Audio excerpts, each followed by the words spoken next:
Assalamualaikum warahmatullahi wabarakatuh. Shalom, Om Swastiastu, Namo Buddhaya, salam kebajikan.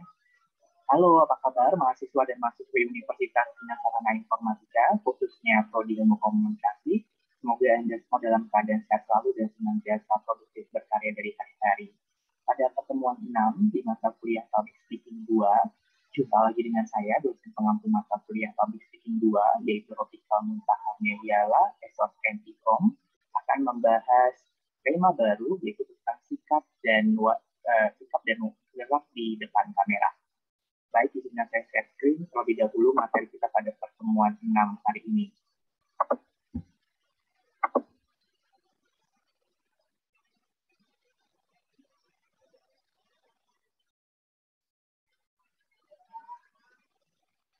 Oke, bagaimana teman-teman sudah tampil ya di layar monitor komputer dan juga di layar monitor handphone Anda? Modul yang sedang saya bicarakan hari ini itu tentang sikap dan gaya di depan kamera.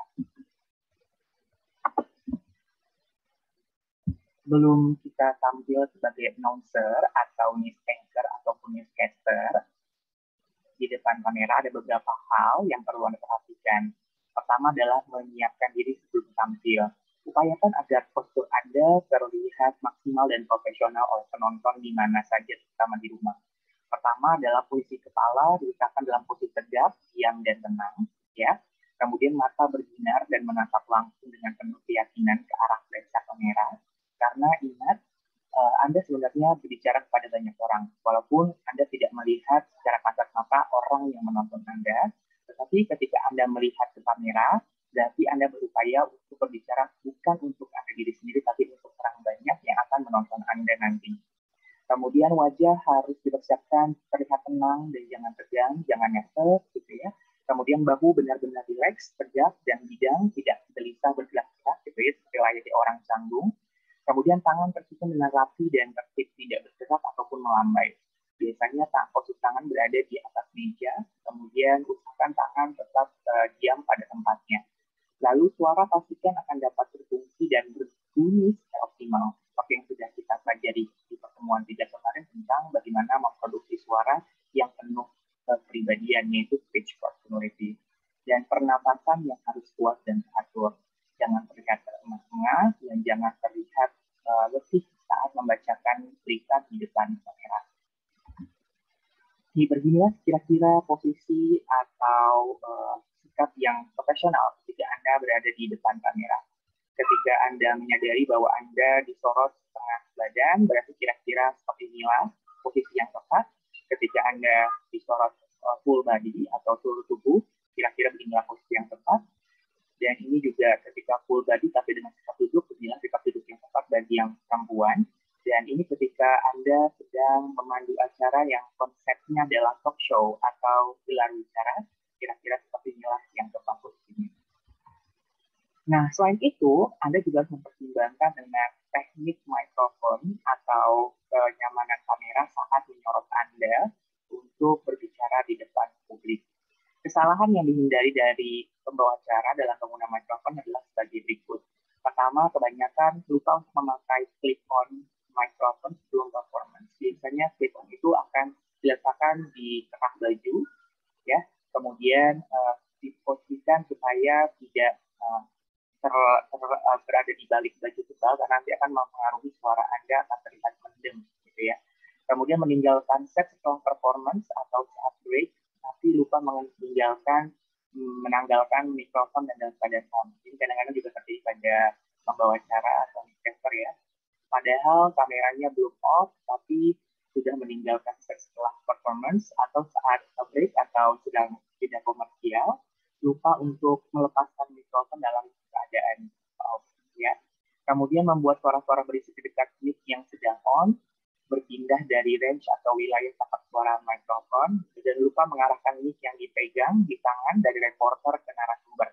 Hal ini terjadi ketika Anda sedang melakukan reportase secara langsung ya, seperti ini. Jadi bukan click-on mikrofon yang digunakan, tetapi adalah handy mikrofon yang dipegang oleh reporter saat melaporkan langsung peristiwa dari kejadian berlangsung. Oke. Kemudian pewawancara dan narasumber kurang tepat memposisikan diri di depan desk mikrofon yang terpasang di atas meja. Jadi kadang terlihat terlalu samar suaranya karena posisi mikrofon terlalu jauh, bahkan kadang-kadang terlalu dekat dengan suaranya karena posisi mikrofon terlalu dekat dengan mulut. Secara drastis mengubah volume dalam suara. Jadi hati-hati dalam eksistensi memproduksi suara dengan volume yang benar-benar tepat. Gitu. Jangan terlalu drastis mengubah suara dari pelan menjadi keras atau dari keras menjadi pelan. Berpindah-pindah posisi atau bergerak masuk dan keluar dari arah tangkap mikrofon. Kemudian gagal memahami pola pattern mikrofon, itu bagaimana meletakkan mikrofon ketika lagi recording gitu ya. Ketika ngasih portion diusahakan mikrofon berada di bawah dagu tepat gitu, dan jangan selalu sampai selalu mendekati mulut dan akhirnya mulut Anda tidak terlihat oleh kamera. Itu menjadi pattern mikrofon yang perlu Anda perhatikan. Kemudian tidak tepat dalam mengatur jarak mikrofon, keliru penempatan, bisa terlalu jauh dari mulut atau diletakkan di balik baju tebal sehingga menyebabkan suara rendah. Oke. Dan jangan lupa harus melakukan eye contact. Eye contact itu adalah kontak mata. Walaupun di studio itu mungkin hanya dihadiri oleh beberapa orang saja, yaitu kru yang terlibat dan Anda sendiri sebagai penyiar, tapi Anda harus meyakini sebenarnya Anda melakukan kegiatan komunikasi massa, yaitu ditandai dengan disiarkannya secara langsung penampilan Anda dan ditonton oleh penonton di luar sana yang jumlahnya mungkin lebih dari satu orang atau bahkan lebih dari puluhan orang. Oleh karena itu, eye contact harus dijaga. Jadi ketika membaca berita, berbacalah seperti Anda bertutur kepada orang lain, bukan kepada diri sendiri. Maka kontak mata pun harus dijaga melihat kamera, agar penonton merasa bahwa Anda berbicara padanya, bukan hanya untuk menyampaikan pesan kepada diri Anda sendiri.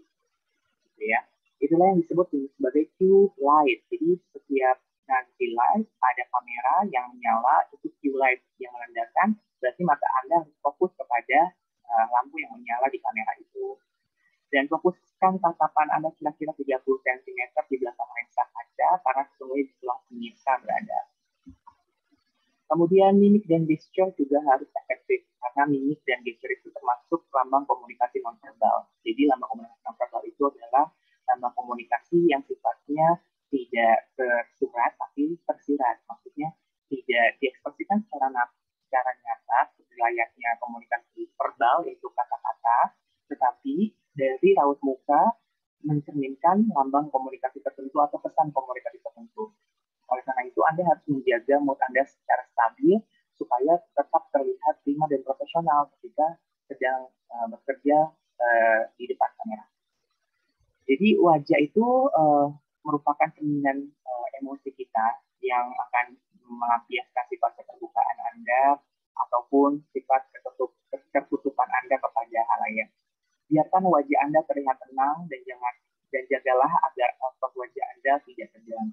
Karena semakin tegang wajah yang tersirat, maka akan membuat penonton pun tidak nyaman untuk menonton Anda. Senyum dan tawa, hal ini perlu dilakukan untuk icebreaker atau memecahkan suasana agar tidak selalu terlihat serius. Tapi lagi-lagi lihat proporsinya dan lihat konsep dari program yang sedang Anda pandu. Ketika program yang Anda pandu memang lebih banyak seriusnya dibandingkan untuk komedi slapsticknya, senyum dan tawa yang proporsional pun perlu dijaga. Jangan terlalu over atau jangan terlalu terlihat kelebihan. Ya. Bagi seorang TV presenter, masih penampilan dengan senyum merupakan trik agar terkesan ramah dan bersahabat bagi pemirsa. Tapi kenali dan cara bunyi tertawa, karena hati-hati karena salah-salah cara tertawa Anda dapat menyampaikan pesan yang lain. Dan akhirnya akan berdampak kepada wibawa program yang sedang Anda pandu. Mata adalah jendela hati yang konon tak bisa berbohong, maka sebagai TV presenter, maka Anda harus hidup dan berbinar. Maka dari itu, perlu dilakukan latihan pemanasan public speaking dimanapun Anda berada sebelum Anda on duty di depan kamera. Dengan tatapan yakin, optimistis, dan tenang, memandanglah turut ke depan ke arah lensa kamera yang sedang on atau cue light tadi. Dan tangan, jangan lupa menjaga posisi tangan agar selalu tetap tenang dan tertib, gitu ya. Salah pergerakan tangan Anda dapat mengganggu perhatian pemirsa. Contoh Anda terlalu banyak menggunakan tangan seperti ini yang tidak ada faedahnya, gitu. Jadi lebih baik ketika menyampaikan berita pun tangan lebih baik berada di atas meja dan mungkin posisi tangan Anda jangan terlalu banyak bergerak. Nah, selanjutnya adalah sikap tubuh Anda sebagai body presenter ketika Anda di depan kamera. Seperti contoh di bawah ini, ada dua pilihan. Ada dapat duduk tegak dan menatap kamera secara langsung di depan Anda. Ada juga dapat memvariasikan posisi duduk Anda agak miring sekitar 45 derajat seperti yang di bawah, tapi terlihat tetap profesional dan dengan senyum yang profesional. Dan ini bagi contoh TV presenter atau newscaster yang perempuan juga sama seperti itu. Ketika membawa tablet pun juga jangan lupa posisi tablet pun jangan selalu berada di depan itu, tapi di bawah. Seperti contoh yang sebelah kiri dan sebelah kanan ini. Dan jangan lupa menghilangkan tangan kanan dan tangan kiri seperti yang dilakukan oleh yang newscaster yang fotonya di bawah, untuk menandakan Anda tenang dan siap untuk menghadapi publik yang menonton Anda. Demikian teman-teman, pemaparan materi pada pertemuan 6 hari ini. Jangan lupa untuk membuka Mindesk, karena di sana ada tugas pertemuan yang harus Anda kerjakan terkait ujian tengah semester Anda.